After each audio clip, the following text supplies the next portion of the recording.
Red Riding Hood. Retold and illustrated by James Marshall.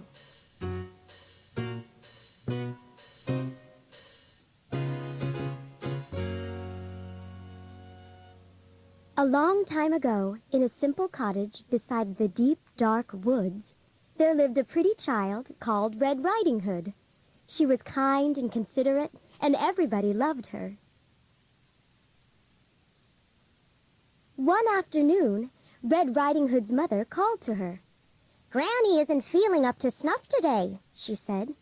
"So I've baked her favorite custard as a little surprise. Be a good girl and take it to her, will you?"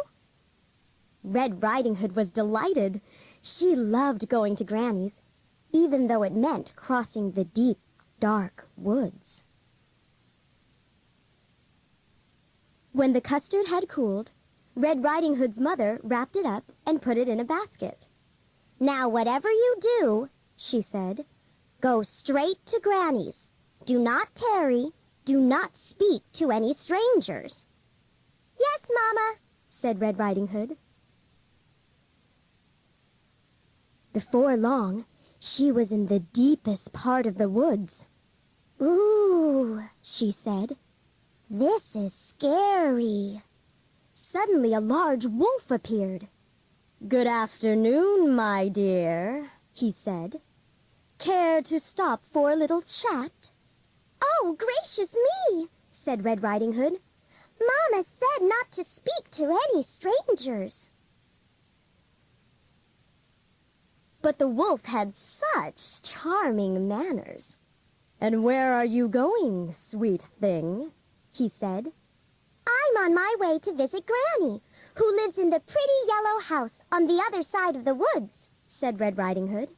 "She's feeling poorly, and I'm taking her a surprise." "You don't say," said the wolf. Just then he had a delightful idea. "No reason why I can't eat them both," he thought. "Allow me to escort you," he said. "You never know what might be lurking about." "You're too kind," said Red Riding Hood. Beyond the forest, they came to a patch of sunflowers. "Why not pick a few?" suggested the wolf. "Grannies love flowers, you know." But while Red Riding Hood was picking a pretty bouquet, the clever wolf hurried on ahead to Granny's house. "Who is it?" called out Granny. "It is I, your delicious, darling granddaughter," said the wolf in a high voice. "The door is unlocked," said Granny. "Surprise!" cried the wolf. Granny was furious at having her reading interrupted. "Get out of here, you horrid thing!" she cried. But the wolf gobbled her right up. He didn't even bother to chew. "Tasty," he said, patting his belly. "So tasty." Just then he heard footsteps on the garden path. "Here comes dessert!" And losing no time, he put on Granny's cap and glasses, jumped into bed, and pulled up the covers. "Who is it?" he called out in his sweetest Granny voice.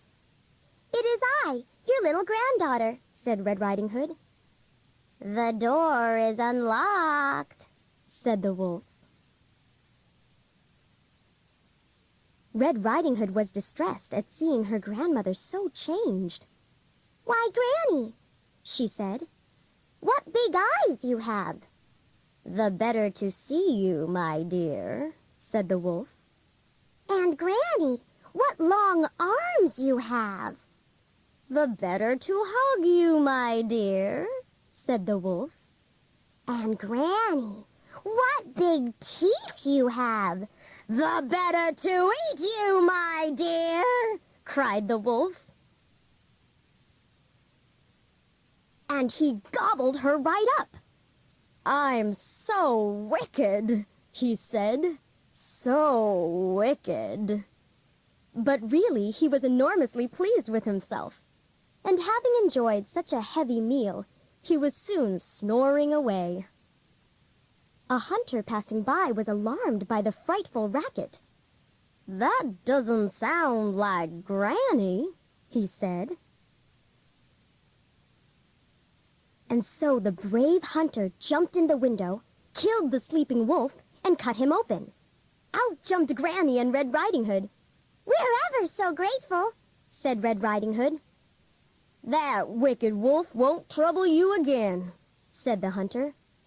"It was so dark in there, I couldn't read a word," said Granny. Red Riding Hood promised never, ever to speak to another stranger, charming manners or not. And she never did.